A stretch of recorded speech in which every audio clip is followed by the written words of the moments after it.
Well, what's up, ladies and gents? It is your friendly neighborhood Vilesyder here, and I am bringing you another Nexuiz gameplay. I really don't know how to pronounce the name of this game properly. I've been calling it Nexuiz, but it really isn't pronounced like that. It's pronounced, well, it looks like it's pronounced Nexuiz by the way it's being spelled, but that just sounds kind of gay. And I'm pretty sure the developers actually call it Nexus. So I'm going to call it neither of those and just call it what I've been calling it by calling it Nexuiz. Anyway, this gameplay is of a competitive scrim against some American friends I made off the Nexus forums. They're really, I just call it Nexus. They're really cool guys. They were just happy to play whatever, like we've been playing on their host like all afternoon and a little pretty laggy. That guy had a shit connection. We had a game on my host. I don't know, it was a lot better. Let's put it that way. Definitely need the green bar to play. I can't wait till it's patched and they fix up a little bit of lag compensation stuff. But anyway, this map is CTF and it's on Vigor. This is easily one of the best CTF maps. It's basically just symmetrical.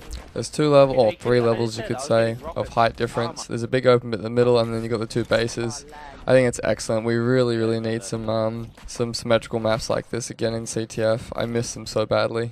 So I wanted to upload some more gameplays of this just to show you guys how fun and how fast this game can be, especially in a scrim here and not just a public match where the enemies actually know what they're doing and they're actually working together. Yeah, a little bit of a thing there with the melee. It's definitely one of the weird things that happens. I just got launched like 1,000 feet in the air. Sort of like the Halo 2 sword cancel when you bounce sky high. I'm playing this match with Vamped and Semtize. Semtize really hasn't played any games like this before, and I think this is Vamp's first day of the actual full game. He's played probably like a couple of matches before. I don't know if he's touched Unreal Tournament, so I'm playing with a pair of noobs and spent a good amount of my time telling them not to rage and just trying to keep them cool and calm and starting them up just a little bit. I actually just own the living shit out of that guy. I was pretty happy with that shot. Some of my shooting is a little bit average, and you find some of it's incredible. I don't know what's wrong with me. I'm a little bit of a retard.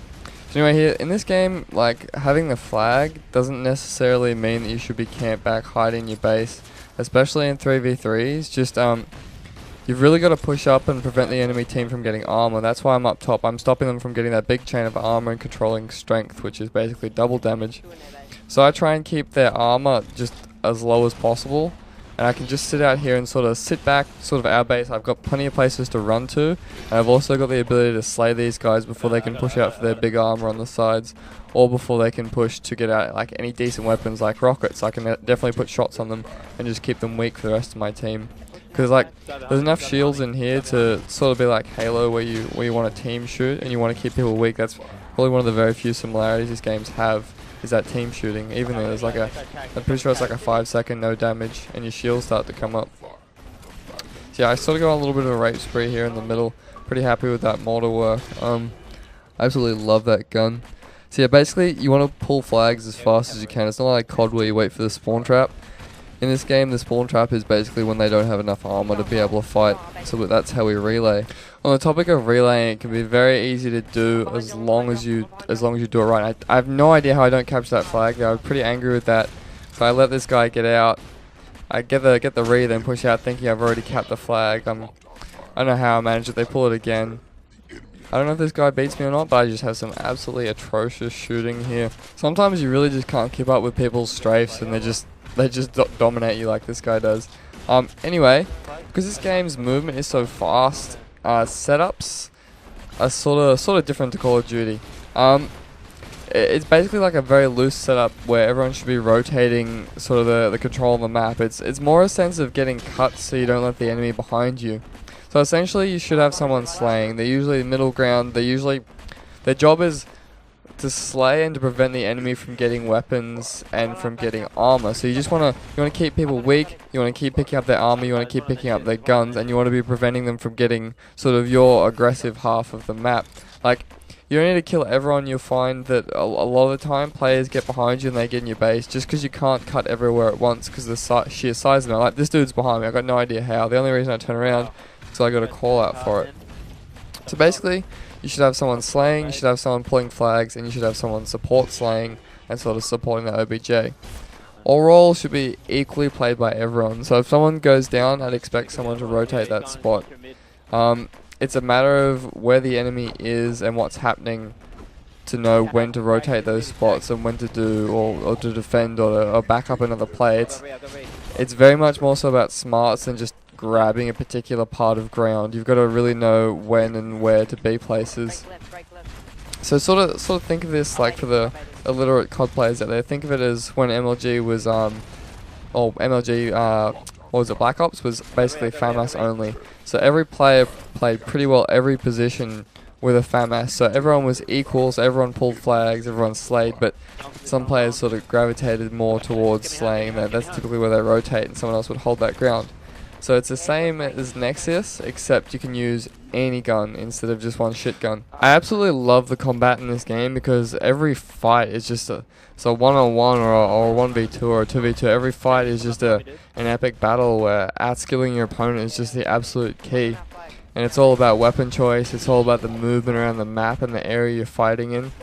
So you gotta have the right weapon for the right moment. Like you saw me using the mortar there, that was perfect in that tight situation where I could mortar those guys as they came at me. There's enough splash damage so I could damage and attack both of them.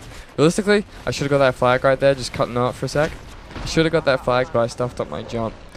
And I just didn't have enough armor. So armor stacking is key, and I'll talk about that in a sec. But alright, so yeah, movement and positioning is very important because like you won't see me using the Nex too much when there's like when I've got to look down on someone or if I've got to look up on someone, just because people are so fast, they move so quickly, and there's not a massive window to hit people in this game like in Call of Duty, and the character models are a lot smaller. So I'll typically use the Nex if I'm on even ground and I only have to aim, so basically horizontally rather than vertically and horizontally. So based off that, I make my gunfights happen where I want my gunfights to happen. So I don't fight someone unless I've got a lot of armor and I'm in a position where I can comfortably win. Like right now, I got rockets, I got double damage, and I got full armor and I got full health. And I had a height advantage on that guy. So you won't see me ever really fight people unless it's absolutely necessary for me to rush and I can rely on teammates to push a base or push a flag. See, like, I'm fully stacked here, I can do pretty damn well as I please. A couple of people that I played with didn't even realize there was armor in the game. So basically it's heaps important to pick up those little green glowing things on the ground that increase that bar underneath your health. Like, a lot of people don't think about it because in Call of Duty you're basically good to go off spawn. So here, instead you have to work and you have to be smart off every spawn about what you're going to pick up, what your enemies possibly picked up, and you've got to be ready to combat players that have probably got far superior weapons and armor than you do. In saying that, it's not impossible to win a gunfight against a fully stacked player when you're out of your comfort zone in an awkward position. Just you've got to work the enemy into a position that's more comfortable for you. So like, they've got rockets, so they've got mortar, so big AoE weapons that they're more superior when you're looking down on your enemy and shooting them at their feet. So work them to a position where they've got to aim up and they've got to change weapons. So get them when they've got to think. Like, there'll be a moment where the enemy thinks, oh fuck, he's above me, I've got to get rid of these rockets because they're not going to make a hit. In that time, you've got an opportunity to push in and get in close with your shotgun, or just take advantage of him thinking about something else and not worrying about killing you. Alright, so like for example, if they've got the Nex as well, you just find some freaking pillars and take some cover. Be unpredictable so they don't get you caught in the open. Or just straight up, if that doesn't work, run. Just learn to run. You're on a bitch just for backing down from a gunfight. Like, the goal is to win. It's a team-based game. It's an objective-based game. Use your teammates. Use what's around you. And don't be afraid to back down to get some more armor and to recuperate and come back from a fight. Like, it's annoying for a fully stacked player just for someone to shoot you a few times with your shotgun and then just fuck off somewhere. You can't really do much about it, and you've just got to run off and get some more armor. And then you basically set up for an ambush because they know where the armor is, they know where the closest armor is, and that's what you're most likely going to go for. Alrighty, last thing I want to touch on is pogoing. This word's pretty self-explanatory, but it's the definition of the jumping around and the shit I do, just the continual bouncing, that's pogoing. So the reason you see me doing this is because it makes me a harder target to hit. It is predictable and it's less predictable in a way. You've just got to get the strafe and you've got to get the movement right.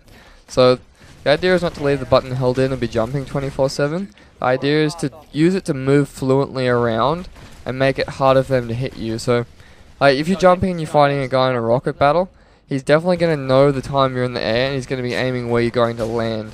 Like, you do get a reasonable amount of air movement in this game, like air control, but it's still not enough to be able to dodge rockets quite as easily as you would expect. Another benefit to pogoing is you can go up ramps quickly, or more quickly than usual. So ramps and staircases, hold that jump button, you'll pretty well fly up them. Okay, a couple of tips on pogoing is the idea of it, the art of it is to be hard to predict. So a couple of things I prefer to do are, with rockets, you mostly want to be in the air while you're firing, so you want a superior angle on them, so it's easier for you to put the rocket at someone's feet, obviously, to hit the splash damage, because it's difficult to hit someone with such a slow moving object. And with the Nex, I prefer to be on the ground doing like a really tight left and right strafe just really quickly, and just so you can get like a better shot, and you strafe rather than using the right stick to aim. So you use a combination of both, and then I prefer to be in the air between the shots of the Nex, so I'm on the ground when I'm shooting and I'm in the air when I'm not shooting. I think we're pretty well running out of time. That about wraps things up from me. Please buy Nexuiz, Nexuiz, what the fuck it's called. Buy it, I recommend it, come play it with me please. Thanks guys, see you later, Vilesyder out.